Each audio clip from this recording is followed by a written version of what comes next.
আপনাদের সবাইকে স্বাগতম ব্রাক লার্নিং সেন্টারে। এটাকে লার্নিং সেন্টার বলা হলো, এটি মাল্টিপারপাস ইউজ করা হয়, অর্থাৎ এটি রিসোর্টের মতো ব্যবহার করা হয়। তো এটি রাজশাহী শহরের প্রাণকেন্দ্রে অবস্থিত। আমচত্বর থেকে রাজশাহীর যে আন্তর্জাতিক বিমানবন্দর, এই বিমানবন্দরে যাওয়ার পথে মাঝামাঝি পর্যায়ে পড়ে। তো এটিতে আছে বিভিন্ন ট্রেনিং সেন্টার, আছে হল রুম, কনভেনশন সেন্টার এবং আছে বিভিন্ন আবাসিক রুম। এই মুহূর্তে আমি আছি তাদের রিসেপশনটি দেখুন, বেশ সুন্দর সাজানো গোছানো, অত্যন্ত সুন্দর। এটা প্রথমে ব্রাকের লোগোটি, এবং ব্রাক আমরা সবাই জানি ব্রাক একটি ইন্টারন্যাশনাল এনজিও এবং বাংলাদেশের বৃহত্তম একটি এনজিও সংস্থা ব্রাক। তো এরকম তাদের লার্নিং সেন্টার বাংলাদেশে বেশ কয়েকটি আছে, তো সংক্ষেপে বিএলসি বলা হয়। তো সব জায়গায় মোটামুটি থাকার ব্যবস্থা আছে।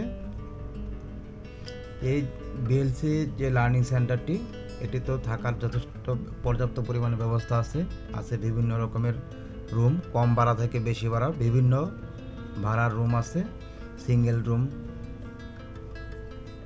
কাপল রুম এবং আরও আছে ডাবল বেডের রুম ইত্যাদি নানান রকমের বেড এখানে আছে।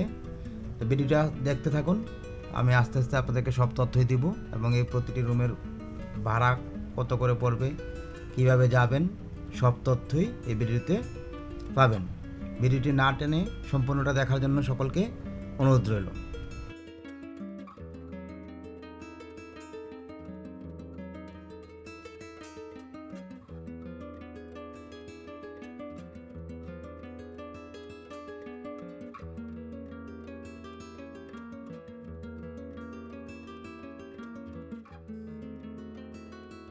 তো এই সেন্টারটির সামনের দিকে তো দেখুন, বেশ সুন্দর করে একটি বাগানের মতো করা হয়েছে। তো আমি আগেই বলে রাখি, এই সেন্টারটির কাজ এখনও সম্পূর্ণরূপে কমপ্লিট হয়নি, অর্থাৎ এটা এখনও নির্মাণাধীন অবস্থায় আছে।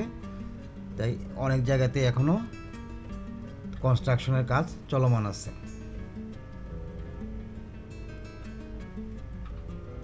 যেখানে দেখা যাচ্ছে একটি ফটো সেশনের জন্য একটি ফ্রেম তৈরি করে দেওয়া আছে। এই লার্নিং সেন্টারটিতে কয়েকটি জায়গাতে এরকম ফটো জোন তৈরি করা আছে, ফটো ফ্রেম তৈরি করে দেওয়া আছে।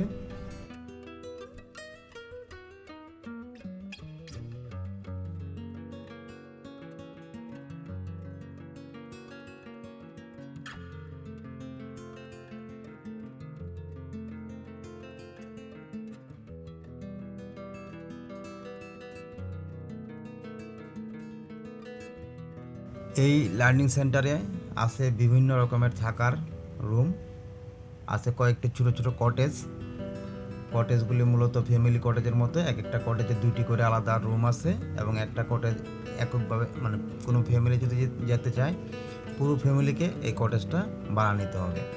এছাড়া হোটেল রুমের মতো একটি বড় ভবন আছে, সেই ভবনেও অসংখ্য রুম আছে। এই ভবনের নিচে আছে দুইটি বড় বড় কনভেনশন সেন্টার বা মিটিং রুম বা হল রুম।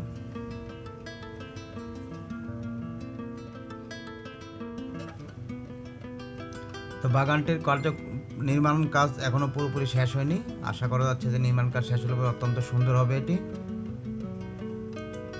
খুবই দর্শনীয় হবে বলে আশা করা যাচ্ছে।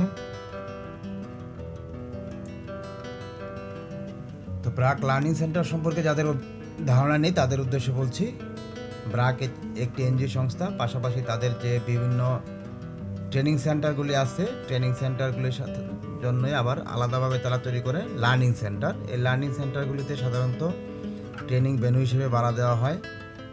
ট্রেনিংয়ে যারা আসে তাদের থাকার ব্যবস্থা থাকে, আছে ডাইনিং ব্যবস্থা, অর্থাৎ ডাইনিংয়ে খাওয়ার ব্যবস্থা আছে।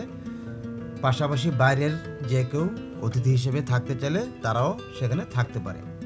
তো রাজশাহীর যে ট্রেনিং ভেন্যুটি বা এই বিএলসিটি, রাজশাহী যে ইন্টারন্যাশনাল এয়ারপোর্ট, তো একটু বলে রাখি, রাজশাহী ইন্টারন্যাশনাল এয়ারপোর্ট আমি বলছি এই কারণে যে রাজশাহী ইন্টারন্যাশনাল এয়ারপোর্ট হিসেবে এটা নির্মাণ কাজ শুরু হয়েছে, খুব শিগগিরই এই ইন্টারন্যাশনাল এয়ারপোর্ট হিসেবে স্বীকৃতি পাবে। তো যে কথা বলছিলাম, এই ব্রাক লার্নিং সেন্টারে আপনি চাইলে রুম ভাড়া নিয়ে থাকতে পারবেন। এটি রাজশাহী শহরের যে মূল আমচত্বর, সে আমচত্বর থেকে খুব বেশি দূরে নয়, আর এয়ারপোর্ট থেকে মাত্র 1.5 কিলোমিটার ভিতরে, অর্থাৎ শহর এয়ারপোর্ট থেকে শহরে আসতে মাত্র 1.5 কিলোমিটার ভিতরে এই লার্নিং সেন্টারটি অবস্থান। বিশাল এলাকা জুড়ে এটি অবস্থিত।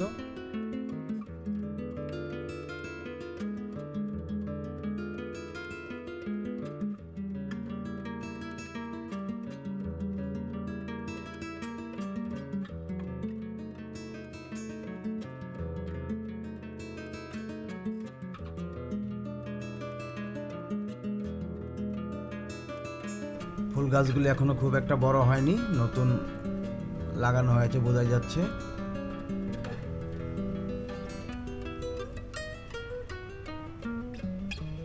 তো লার্নিং সেন্টারে আপনি থাকার পাশাপাশি খাওয়ার ব্যবস্থা আছে। এখানে একটি বড় ডাইনিং রুম আছে, ডাইনিং রুমে 3 বেলায় খাওয়ার ব্যবস্থা আছে। তবে খেতে চাইলে অবশ্যই আগে জানিয়ে রাখতে হবে, আগে না জানালে খাওয়া যাবে না। অর্থাৎ আপনি যদি রুম ভাড়া নেন, আপনি রুম ভাড়ার পাশাপাশি যদি খেতে চান তাহলে অবশ্যই তাদেরকে আগে বলতে হবে, তাহলে তারা খাওয়ার ব্যবস্থা করবে। তো খাবার দাবারের মান অত্যন্ত ভালো। আমরা এখানে একদিন ডিনার করেছিলাম এবং 2 দিন ব্রেকফাস্ট করেছিলাম। ব্রেকফাস্ট মোটামুটি মন্দ নয়, তবে আমি বলবো ডিনারে আমাদের যে আয়োজন ছিল সেটা এক্সেলেন্ট আয়োজন ছিল, খুবই ভালো মানের খাবার ছিল, একদম ঘরোয়া মানের রান্না। আমরা খেয়ে খুবই তৃপ্তি পেয়েছিলাম এবং খাবার দাবারের দামও খুব বেশি নয়। সকালের নাস্তা 100 টাকা, দুপুরে 300 টাকা, রাতে 300 টাকা।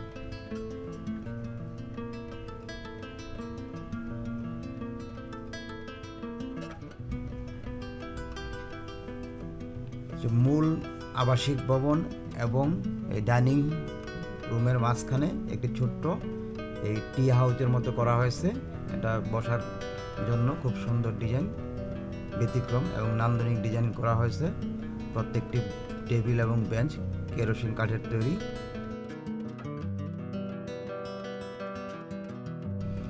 এটা হলো মূল আবাসিক ভবনটি।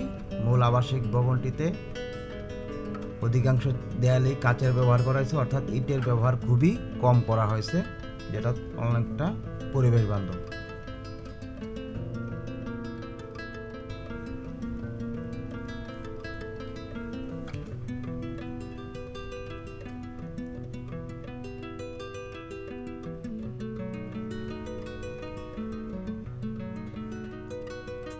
তো এই ভবনটির পিছনেও প্রচুর জায়গা খালি আছে, ওখানে নির্মাণ কাজ চলতেছে, অর্থাৎ এর মধ্যে আরও ভবন নির্মাণ করা হবে, সিট ক্যাপাসিটি আরও বাড়ানো হবে। এটা আরেকটি ছোট্ট কটেজ, পদ্মরাগ। এরকম মোট 3টা কটেজ এখানে দেখতে পেয়েছিলাম এবং পিছনে আরও নির্মাণ কাজ চলমান আছে।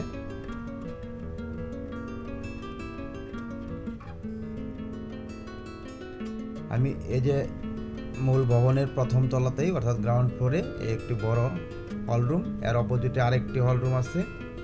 হলরুমটাও খুব সুন্দর ডিজাইন করা হয়েছে। এরকম গ্রাউন্ড ফ্লোরে 2 পাশে 2টি বড় বড় হলরুম আছে।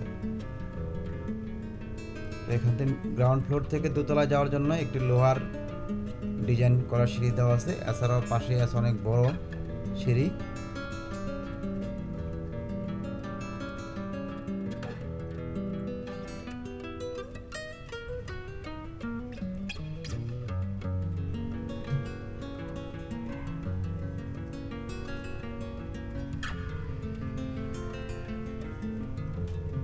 দ্বিতীয় তলার করিডোর বা বারান্দা থেকে বাইরের দৃশ্যটা খুব সুন্দর দেখা যাচ্ছে উপর থেকে। এই ভবনটির নাম অতিথি ভবন। এই ভবনটির নাম অতিথি এবং উপরে যে বারান্দার যে ডিজাইনটা করা হয়েছে, দোতলার বারান্দা থেকে উপরের দিকে সম্পূর্ণটা দেখা যায়। লিফটের কাজ চলমান আছে। লিফট, অর্থাৎ আমরা যখন থেকেছিলাম তখন লিফট ব্যবহার করতে পারিনি। আমি আশা করছি যে এতদিনে লিফট হয়তো বা চালু হয়ে গিয়েছে। তো আপনারা যারা এখানে গিয়ে থাকতে চান, আপনাদের জন্য ভাড়ার তথ্যটা এবার দিয়ে রাখি। আমি এখানে বিভিন্ন মানের ভাড়া রয়েছে। এই মুহূর্তে আমি আমার রুমটা আপনাদেরকে দেখাবো।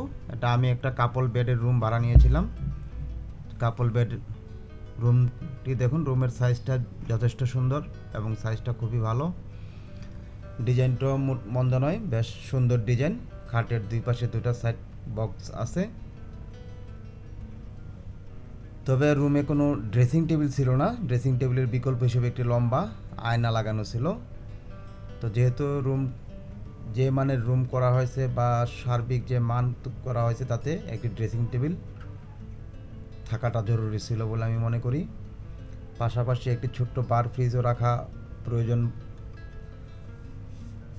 এই আয়নাটা এই একটা আয়না লাগানো আছে। তো রুমে একটি ওয়াটার হিটার বা কেটলি দেওয়া আছে। পাশাপাশি প্রথমে 2টা চায়ের কাপ এবং 2টা করে গ্রিন টি এবং সুগার দেওয়া ছিল। একটি বড় আলমারি আছে, আলমারির ডাবল ডোরের আলমারি। এসি রুম, এবং আমি যতটুকু জানতে পেরেছি তাদের প্রত্যেকটা রুমই এসি রুম। নন এসি কোনো রুম তাদের নেই। তো এবার আসি রুমটি দেখুন, খুব সুন্দর রুম। রুমের দরজা খুললে বাইরে বারান্দায় দাঁড়ালে বিশাল খোলামেলা পরিবেশ। এবার আসেন রুম ভাড়া। কাপল বেডের রুমের ভাড়া 2450 টাকা, সিঙ্গেল বেডের রুমের ভাড়া 1850 টাকা এবং টুইন বেডের রুমের ভাড়া 2450 টাকা, এবং কটেজগুলোর ভাড়াও এক একটা 2450 টাকা করে। তো ওভারঅল এই বিএলসির সকল কিছুই আমার কাছে ভালো লেগেছে। ভিউয়ার্স, এই বিএলসির ভিডিওর মাধ্যমেই শেষ হচ্ছে আমার রাজশাহী ভ্রমণের ভিডিও শেয়ারিং। আমি এই রাজশাহী ভ্রমণে যদিও অফিসিয়াল কাজে গিয়েছিলাম, অফিসিয়াল কাজের ফাঁকে যতটা সম্ভব হয়েছে রাজশাহী দর্শনীয় স্থানগুলি ঘুরে দেখতে এবং পাশাপাশি আপনাদেরকেও দেখানোর চেষ্টা করেছি। এই রাজশাহী ভ্রমণ নিয়ে আমার নাটোরের উত্তরা গণভবন, নাটোরের রানী ভবানীর রাজভবন এবং পুঠিয়ার রাজবাড়ি, এই 3টি ভিডিও আছে। সময় সুযোগ হলে আমার ভিডিওগুলো দেখে নেবেন। আর যদি আমার ভিডিওগুলো ভালো লেগে থাকে তাহলে লাইক কমেন্টস করতে ভুলবেন না। আমার চ্যানেলে নতুন হয়ে থাকলে সাবস্ক্রাইব করতে ভুলবেন না। ধন্যবাদ সবাইকে।